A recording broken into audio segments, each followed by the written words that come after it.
के घेरे से बाहर आने के बाद आत्माएं अपने मार्गदर्शकों आत्मिक मित्रों से सलाह मशविरा करती हैं। इसके बाद अपने चुने हुए जीवन की ओर अग्रसर होती हैं। लेकिन धरती पे आने से पहले उनका अभी एक पड़ाव बाकी है। वो फाइनली धरती के लिए रवाना हो, इससे पहले उन्हें आत्मालोक में एक पहचान कक्षा जैसे स्थान पर ले जाया जाता है। ये वो स्थान है जहाँ पर हमारे आत्मिक मित्रों को या फिर हमारे जीवन में जो लोग महत्वपूर्ण भूमिका निभाएंगे उनके संकेत चिन्ह दिखाए जाते हैं, ताकि हम उन्हें धरती पर आसानी से पहचान सकें। शायद इसीलिए डॉक्टर न्यूटन के माध्यमों ने इस स्थान को पहचान कक्षा का नाम दिया। जब हम भूलोक पर आते हैं तो हमारे साथ कई और आत्माएं भी धरती पर आती हैं और ये हमारे भावी जीवन को काफ़ी हद तक प्रभावित भी करती हैं। एक तरह से देखें तो इनका हमारे जीवन में बहुत महत्वपूर्ण रोल होता है और ये कोई भी हो सकती हैं, जैसे हमारा जीवन साथी, कोई रिश्तेदार, कोई मित्र, पड़ोसी, शिक्षक, कोई भी। किसी भी रोल में ये हमारे जीवन को प्रभावित कर सकते हैं। इसीलिए धरती पे हम इन्हें पहचान सकें, इसके लिए आत्मालोक में कुछ संकेत, कुछ चिन्ह, कुछ निशानियाँ प्रदान की जाती हैं। वैसे तो भूलोक पे आने के बाद स्मृति लोक की वजह से हम सब कुछ भूल जाते हैं, लेकिन इन चिन्हों की वजह से और अपनी उच्चतम चेतना के जरिए ये संभव हो पाता है। हमारी ये सहयोगी आत्माएं हमारे आपसी उद्देश्यों को पूरा करने में हमारी सहायता करती हैं, बशर्ते हम इन्हें पहचान पाएँ, वरना जीवन एक अलग दिशा में मुड़ जाता है। हमारी ये आत्मिक साथी आत्मालोक को छोड़ने की तैयारियों में हमारे साथ होते हैं। अब ये सारी आत्माएं पहचान कक्षा में एक साथ एकत्र होती हैं। पहचान कक्षा को आप ऐसे समझ सकते हैं जैसे कोई वृत्ताकार सभागार हो, उसके बीच में एक मंच जैसा स्थान होता है और ये स्थान थोड़ा ऊंचाई पर होता है और यहीं पर वक्ता होते हैं जो हमें संकेत सूत्र बताते हैं। इन संकेत सूत्रों को हमारे मनों में अंकित कर दिया जाता है, ताकि बाद में जब हम धरती पर इंसानों के रूप में मिले तो एक दूसरे को पहचान सके। ये पहचान कक्षा एक तरह से पुनर्जन्म से पहले का अंतिम पड़ाव है। इसे हम परीक्षा की अंतिम तैयारी जैसा भी देख सकते हैं, क्योंकि आत्माएं धरती पे आती ही क्यों हैं? अपने लेसन्स को सीखने के लिए। ये धरती एक तरह से उनकी पाठशाला ही तो है, जहाँ उन्हें परीक्षाएं देनी पड़ती हैं और पास भी होना पड़ता है। तो स्कूल में जाने से पहले एक अंतिम तैयारी, इसके बाद शायद फिर उन्हें तैयारी का मौका ही न मिले। अब धरती पे आने के बाद की बात करें तो एक बार अपने जीवन को खंगाल कर देखिए। क्या कोई ऐसा व्यक्ति था जिससे आप पहली बार मिले हो और उसने आपके जीवन को कोई अर्थ प्रदान किया हो? उसकी कोई चीज़, कोई बात, कुछ ऐसा जिससे आप उसकी तरफ आकर्षित हुए हो? ये कोई भी हो सकता है। आपका कोई स्कूली मित्र, आपका पड़ोसी, आपका कोई सहकर्मी, कोई भी जिससे आपकी मुलाकात संयोगवश हुई हो, लेकिन आगे चल के उसने आपके जीवन में बहुत महत्वपूर्ण रोल प्ले किया हो। वो पहली मुलाकात जब आप उसको जानते भी नहीं थे, अनायास ही उसकी तरफ मुड़ जाते हैं। उस क्षण का अनुभव अगर आपको याद हो, कुछ तो था जो उनकी तरफ खींच रहा था। एक तरह से देखें तो कुछ भी अनायास या फिर संयोग जैसा नहीं होता, क्योंकि उन्हें तो मिलना ही था और शायद हम उनसे पहले भी मिल चुके हैं उसी पहचान कक्षा में। लेकिन कभी कभी हम अपनी स्मृति लोक की वजह से इस मुलाकात को और कठिन बना देते हैं, गलत निर्णय लेकर गलत दिशा में मुड़ जाते हैं और अवसर को गंवा देते हैं। कहीं न कहीं धरती पर ऐसी आत्माओं की पहचान हमारी उच्चतम चेतना के जरिए ही संभव हो पाती है। अब इस अध्याय में डॉक्टर न्यूटन ने एक ऐसे माध्यम का जिक्र किया है जो आत्मालोक छोड़कर बस धरती पर आने ही वाला है। पहचान कक्षा के बारे में इस माध्यम का जो अनुभव था वो कुछ इस प्रकार था। अब मुझे पहचान कक्षा में जाना होगा। वहाँ मेरे साथियों के साथ निरीक्षण संबंधी बैठक होगी, ताकि मैं उन्हें बाद में पहचान सकूं। ये स्थान एक वृत्ताकार सभागार जैसा है, जिसके बीच में एक मंच जैसा स्थान है जो बाकी जगहों की अपेक्षा थोड़ा ऊंचाई पर है, और उसी मंच पर वक्ता है। मैं उनकी बातें सुनने के लिए मंच के चारों ओर दूसरी आत्माओं के साथ तैर रहा हूँ। मेरे आसपास लगभग 10-15 अन्य आत्माएं भी हैं जो मेरे अगले जीवन में सबसे करीब होंगी। इस पहचान कक्षा में कुछ दूरी पर और भी कई समूह हैं जो अपने अपने वक्ताओं की बातें सुन रहे हैं। इस कक्षा में करोड़ों आत्माएं हैं जो अपने अपने समूहों में हैं। ये जगह बहुत शांत नहीं है, बल्कि अच्छा खासा कोलाहल है। सभी आपस में बातें कर रहे हैं। अपने भावी जीवन को लेकर हम काफ़ी उम्मीदों से भरे हुए हैं। यहाँ पर हमारी ऊर्जा बहुत बढ़ी हुई है, लेकिन अब मुझे वक्ताओं की बातों को सुनना है। पता नहीं वे क्या बताएंगे। अब डॉक्टर न्यूटन का सवाल था, क्या ये तुम्हारे मार्गदर्शक हैं? अरे नहीं, ये तो प्रोत्साहक हैं जो ऐसे मामलों की विशेषज्ञ होते हैं। वे अपने मौलिक तरीकों से हमें संकेत सूत्र बता देते हैं। हम मंच के चारों तरफ एक घेरा सा बना लेते हैं और प्रोत्साहक मंच के बीच में आगे पीछे तैरते रहते हैं। वो हमें इशारों से कहते हैं कि हम उनकी बातों को गौर से सुनें।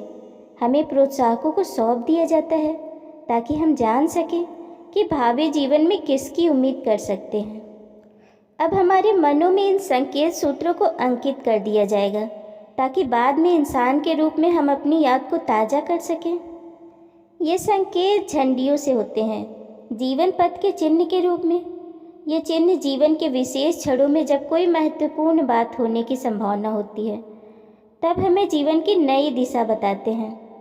और तब उन्हें एक के बाद दूसरे को समझने के लिए संकेत सूत्रों का पता होना जरूरी होता है। हम अपने हर नए जीवन से पहले यहाँ आते हैं ताकि छोटी छोटी बातों को याद रख सकें। ये कक्षा अंतिम समीक्षा सी होती है। यहाँ हम सभी को इकट्ठा कर दिया जाता है ताकि हम जान सकें कि कौन कौन से व्यक्ति हमारे साथ काम करेंगे। भूलोक पर हम एक दूसरे को पहली बार पहचान नहीं पाएंगे, इसीलिए इस तैयारी कक्षा की व्यवस्था की गई है। यहाँ पर हम अपने सभी आत्मिक साथियों से मिलते हैं। और भी बहुत सी आत्माएं हैं जिनसे मेरे मिलने की संभावना है। उन्हें भी अपने संकेत सूत्रों की ज़रूरत पड़ेगी। ये सभी आत्माएं एक दूसरे के जीवन में महत्वपूर्ण भूमिका का निर्वाह करेंगी। मेरे जीवन में ऐसे बहुत से अवसर आएंगे जब ये व्यक्ति प्रकट होंगे। मुझे इनके आचार व्यवहार को, ये किस प्रकार चलते हैं, देखते हैं, इन सभी बातों को याद रखना होगा। ये छोटी छोटी बातें बड़ी महत्वहीन सी लगती हैं, लेकिन ये हमारे जीवन के महत्वपूर्ण मोड़ों की प्रतीक होती हैं। लेकिन अगर हम इन संकेत सूत्रों को भूल जाएं या दूसरा कोई रास्ता अख्तियार कर लें, तो हो सकता है कि चुना गया दूसरा विकल्प पहले की तुलना में बहुत अच्छा ना हो। जीवन संघर्षपूर्ण हो सकता है, लेकिन ज़्यादातर केसों में ऐसा नहीं होता।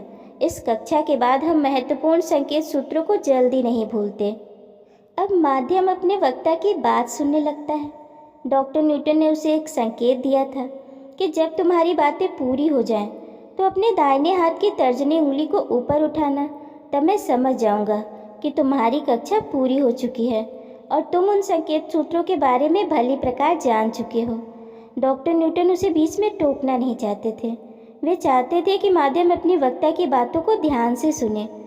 थोड़ी देर बाद उनका इंतज़ार खत्म हुआ। माध्यम द्वारा इशारा करने पर उनका सवाल था, इसमें ज़्यादा समय नहीं लगा?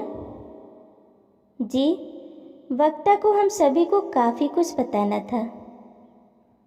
अब मैं ये मानकर चलता हूँ कि पहचान के संकेत सूत्रों की सारी जानकारी अब तुम्हारे मन में भली प्रकार अंकित हो गई है। मैं भी यही उम्मीद करता हूँ। अच्छा, अब मुझे ये बताओ, जब तुम्हारी कक्षा खत्म हुई थी उस समय तुम्हें जो आखिरी चिन्ह दिया गया था उसके बारे में बताओ। चांदी का एक पेंडेंट। जब मैं 7 वर्ष का होऊंगा तब उसे देखूंगा अपनी गली में, एक महिला के गले में जो उसे हमेशा पहने रहती है। लेकिन ये चांदी की वस्तु तुम्हें चौकस किस प्रकार करेगी? वह धूप में चमकता है ताकि मेरा ध्यान आकर्षित कर सके। मुझे याद रखना जरूरी है। इस महिला की आत्मा को जानना तुम्हारे लिए इतना ज़रूरी क्यों है? वह मुझे अपनी गली में मोटरसाइकिल चलाते वक्त मिलेगी। वह मुस्कुराएगी। चांदी का पेंडेंट चमकीला है। मैं उसके बारे में पूछता हूँ और हम अभिन्न बन जाते हैं। और इसके बाद इसके बाद फिर क्या? जब हम चलेंगे तो उससे कुछ पहले मैं उसके बारे में जानूंगा, लेकिन इतना काफ़ी है। वह जीवन के बारे में मुझसे बातें करेगी, पढ़कर सुनाएगी और सिखाएगी लोगों का आदर करना। जैसे जैसे तुम वृद्ध होते जाओगे, तब क्या व्यक्ति स्वयं तुम्हारे लिए संकेत सूत्र होंगे या संपर्क बनाने में सहायता के लिए झंडियाँ मुहैया कराएंगे? हाँ, निश्चित ही वे सही समय पर परिचय करवा देंगे। अब डॉक्टर न्यूटन का सवाल था, भूलोक पर जो आत्माएं तुम्हारे लिए किसी न किसी रूप में उपयोगी होंगी, क्या तुम उसमें से ज़्यादातर को पहले से जानते हो? जी, और जिन्हें नहीं जानता उनसे कक्षा में मिल लूँगा। मेरा ख्याल है कि वे प्रेम संबंधों की मुलाकातें भी करवा सकते हैं। ओह, मतलब कि जोड़ा मिलाने की। हाँ, वे ऐसा भी करते हैं, किंतु ऐसी मुलाकातें मित्रता के लिए होती हैं, लोगों के कैरियर में सहायक हो, इसी कारण उन्हें एक साथ मिलाते हैं। इसका मतलब यह हुआ कि जो आत्माएं इस सभागार में हैं, उन्हें तुम्हारे जीवन में भिन्न भिन्न रूपों में शामिल किया जा सकता है। अरे हाँ, क्यों नहीं। अब मैं उस व्यक्ति से जुड़ने वाला हूँ जो मेरी बेसबॉल की टीम का सदस्य है, एक दूसरा फॉर्म का भागीदार। इनके अलावा मेरे स्कूल में भी मेरे जीवन भर के दोस्त होंगे। लेकिन अगर तुम व्यापार, प्यार या किसी और क्षेत्र में किसी गलत व्यक्ति से मिल गए, तब क्या इसका मतलब यह होगा कि तुम किसी संबंध के संकेत सूत्र या महत्वपूर्ण घटना की लाल झंडी पर ध्यान देना भूल गए? हाँ, संभवतः यह बात गलत नहीं हो सकती, किंतु वास्तव में यह एक नई दिशा की ओर एक छलांग की शुरुआत हो सकती है। चलो, मान गया, किंतु मुझे यह बताओ, वह कौन सा पहचान का महत्वपूर्ण चिन्ह है जिसे तुम्हें इस तैयारी कक्षा में याद रखना जरूरी है? वह तो मेलिंडा की हंसी है। यह मेलिंडा बीच में कहाँ से आ गई? वह मेरी होने वाली पत्नी है। किंतु मेलिंडा की हंसी में याद रखने वाली कौन सी बात है? हम लोग जब मिलेंगे तो उसकी हंसी छोटी घंटियों की ध्वनि सी होगी, गूंज जैसी। मैं वास्तव में इसे आपको समझा नहीं पाऊंगा।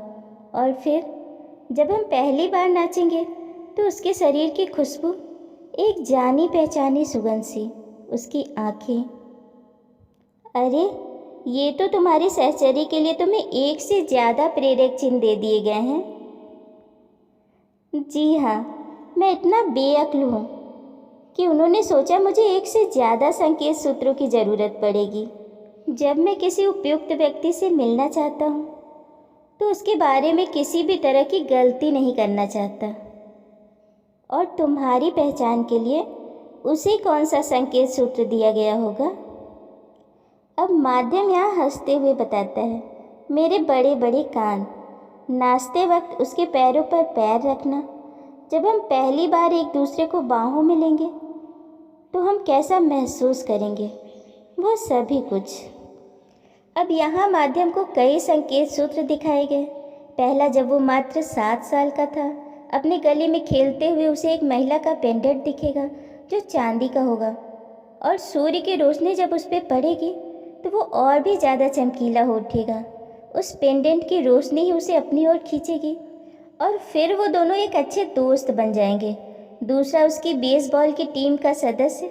इसके अलावा उसके स्कूल के कई मित्र ऐसे होंगे जो जीवन भर उसके दोस्त बने रहेंगे। अब वो धरती पर अपने जीवन साथी को पहचान सके, इसके लिए उसे कई संकेत सूत्र बताए गए, जैसे मेलिंडा की हंसी, उसके शरीर की खुशबू, उसकी आंखें। ये सब कुछ उसे मेलिंडा की तरफ खींचेगी और मेलिंडा भी उसे पहचान पाए, इसके लिए उसे भी संकेत सूत्र दिए गए हैं, जैसे माध्यम के बड़े बड़े कान, नाचते वक्त उसके पैरों पे पैर रखना। इन सारी अनुभूतियों से वो भी माध्यम को पहचान सकती है। अब जब डॉक्टर न्यूटन ने उससे धरती पे उसके और मेलिंडा के रिश्ते के बारे में पूछा तो उसने बताया कि पति पत्नी के रोल में हम दोनों ही आत्माएं बहुत खुश हैं। हाँ, कभी कभी हमारा व्यवहार तनावपूर्ण हो जाता है, पर बाद में सामंजस्य भी स्थापित करना हम अच्छे से जानते हैं। अब डॉक्टर न्यूटन उसके और मेलिंडा की मुलाकात के बारे में और डिटेल से जानना चाहते थे, क्योंकि जो घटना घटित हो चुकी है उससे आसानी से जाना जा सकता है कि आत्मालोक के संकेत सूत्र यहाँ धरती पे किस प्रकार पहचाने जा सकते हैं, दोनों का रिश्ता कैसा है, उन दोनों के मिलने में क्या दिक्कतें आई। इन सब का जिक्र मैं अगली कड़ी में करूँगी।